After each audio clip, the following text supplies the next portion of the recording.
The war to stop Hitler from dominating all of Europe broke out in 1939, yet one of the major forces against him was defeated as early as 1940. The quick and sudden downfall of France in World War II was a massive loss for the Allied forces and caused drastic consequences within the country as well as for the rest of Europe. Why did the French surrender so quickly, and what were the consequences? The French were not in a strong military position before or during the war, and the Germans adopted better warfare tactics such as Blitzkrieg and the Manstein Plan. The French faced severe consequences as a result of their surrender to the Germans. France was split into two zones, the people cooperated in the Holocaust, and Britain was left alone to fight Hitler. France's foreign diplomacy leading up to World War II had a massive impact on how difficult it would be to defeat Germany. France made a fatal mistake before even engaging in a military war with Germany by joining Britain's policy of appeasement. Already in 1937, France showed signs of strictly following what the Brits wanted to do. In 1937, the French Foreign Minister confessed in his resignation letter to the American ambassador their reasons for not getting involved with the Spanish War. As far as he could foresee the future, the position adopted by France will depend entirely on the position of England. France will not go to war against Germany and Italy. That will be the position of France towards the Spanish affair. If England chooses to stand firmly by the side of France against Germany and Italy, France will act. If England continues to hold aloof, France will not be able to act. France attended the Munich conference set up by Neville Chamberlain in September 1938, which was designed to appease Hitler by allowing him to have the Sudetenland as long as he promised to invade no more foreign lands. However, Hitler chose to ignore the agreement. But not intervening and preventing Hitler from his conquests earlier than Poland, such as Austria, Sudetenland, Czechoslovakia, France had allowed Germany to gain in strength, militarily and economically. Therefore, a mighty enemy would face them at the beginning of World War II. Finally, France and Britain realized the only option with Hitler was to declare war on Germany, as his invasion of Poland in September 1939 made clear he did not want to abide by the Munich Conference agreement and that his intentions were to dominate Europe. Germany focused on Poland for the first 6 months of the war, whilst engaging in a naval battle with the British. However, Hitler turned his attention to the west and simultaneously invaded Norway and occupied Denmark on April 9, 1940. Next, Hitler planned to defeat the French. Unfortunately, the French were not in a great position by May 1940 to engage in a war. French industrial output was minimal compared with Germany. French finances never truly recovered from the Great War. The subsequent financial slump and its small population compared unfavorably to the combined size of Germany and Austria. France was economically incapable of competing in a serious arms race. The glory of France was seriously diminished. The French were no match for Germany's military strength and tactics, and one of Germany's finest military moments, the ingenious Manstein Plan, was developed and executed perfectly. The French's biggest military mistake was believing that their Maginot Line was too formidable to break through, which it was if the Germans chose to carry out a direct attack on France. Crucially, the line did not cover the Franco-Belgian frontier and enabled the Germans to come up with a military strategy to deceive the French. The German general Erich von Manstein proposed to send some troops through the Belgium to make the French forces believe the Schlieffen Plan from World War I was being utilised again. The main German units actually went through the Ardennes forest, rough terrain that if the French knew that they were there, they could have easily been stopped. France's inability to foresee the German strategy was a massive blow, but the success of Blitzkrieg determined that there was no recovery for the French forces. The French High Command was stunned by the speed and decisiveness of the German breakthrough at Sedan and was unable to quickly adapt and develop a proper plan of action to deal with this unforeseen event.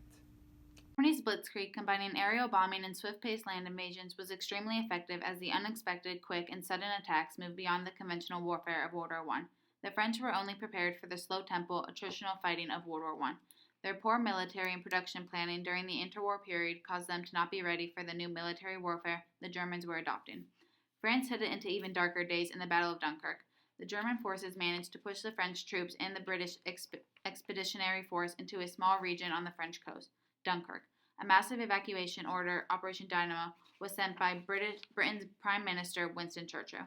The evacuation was astonishingly successful, a total of 338,000 men saved. Despite the success, there were still thousands of troops left behind. Arthur D. Devine, who manned the boats at Dunkirk, comments on the aftermath of the fight. Okay, on the beach was a destroyer, bombed and burned. At the water's edge were ambulances, abandoned when their last load had been discharged. There was always the red background, the red of Dunkirk burning. There was no water to check the fires, and there were no men to be spared to fight them. Red, too, were the shell bursts, the flash of guns, the fountains of tracer bullets. shores of Dunkirk were abandoned, leaving behind the bulk of BEF's heavy guns and tanks. Huge losses in supplies and ammunition, and the remaining 91,000 troops were taken prisoner by the Germans. The British were forced to abandon France, leaving her open to attack. The German army swept through the rest of France and captured Paris. The French government responsible for surrendering to Germany made many errors before and during the war. WWII, the French Prime Minister, who signed the failed Munich Agreement, resigned after his handling of the war was deemed insufficient. His replacement in March 1940 was Paul Renaud, a Prime Minister adamant on not signing an armistice with France. After the Germans attacked through the Ardennes forest, Renaud hoped asking Marshal Henri Pétain to join his government would help boost the French morale and rally the army to keep fighting, especially since he was a World War I hero and known for dramatically aiding French victory. The victor of Verdun, Marshal Pétain, returned this morning from Madrid. He will now be at my side, putting all his wisdom and all his force in the service of his country. He will remain there until victory is won. However, Pétain disappointed his nation when he concluded an armistice on June 22nd. After the Germans captured Paris on June 14th, Pétain believed it would be an overwhelming amount of bloodshed, mainly the French, if they continued to fight. It is easy, but also stupid, to talk of fighting to the last man. It is also criminal in view of our losses in the last war and of our low birth rate. The future Prime Minister of France, Charles de Gaulle, was infuriated with the surrender.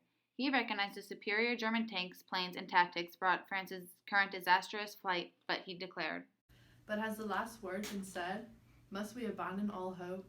Is our defeat final? To those questions I answer, no. Speaking in full knowledge of the facts, I ask you to believe me when I say that the cause of France is not lost. The very factors that brought about our defeat may one day lead us to victory."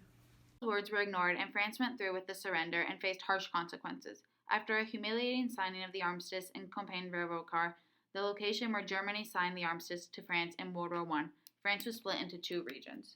The armistice that took effect on June 25th dealt France its most stinging blow since Waterloo. It stipulated that the country would be governed by a German military administration in the occupied zone and by a French state in a free zone. Pétain's government in the new Vichy zone and the German occupied zone faced many major problems. The Vichy government were unable to repatriate French, German, and Jewish refugees. Germany blocked the line of demarcation, and the damage to the railroads and roadways made refugee transportation very difficult, resulting in overcrowding in cities, lack of shelter, food shortages, and public health concerns. Also, millions of residents who fled were now homeless. The other issue regarding the surrender were the 1.8 million soldiers from the Battle of France being imprisoned in Germany. The great loss of men ensured France would not be able to refortify. The surrender caused a significant military impact, leaving Britain to stand alone in the fight against Germany. Although France did not agree to join the war effort, they did offer economic support. France's downfall significantly worsened Britain's prospects against Germany, as the island had no allied support and Germany gained resources from France. The signing of the armistice led to France's cooperation in the Holocaust. The French arrested and held Jews until they were able to turn them over to the Germans. The German murder program was facilitated by the Vichy persecution. Many ordinary French people felt revulsion at what was happening, but most were more concerned about food, where to live, and keeping out of trouble. The French assisted the Germans with their persecution of the Jews. Although they claimed that it sickened them to do it, their cooperation led to many lives being lost. The infamous Ville de Hive roundup in 1942, the French people arrested 13,000 Jews, many of whom were children. All of them were deported to Auschwitz. The Drancy internment camp was under control of the French police until July 1943. In total, the Vichy helped in the deportation of 76,000 Jews to the extermination camps. Under the German control, the French committed one of the worst crimes in history. France's downfall came with terrible consequences and could have been avoided if the country had improved its interwar preparation. By the beginning of the war, the French's military capabilities were inferior to the Germans, ensuring the country would fall in a short amount of time. The main consequence was that they allowed Germany to strengthen its military resources, making it a more difficult fight for the Allied forces.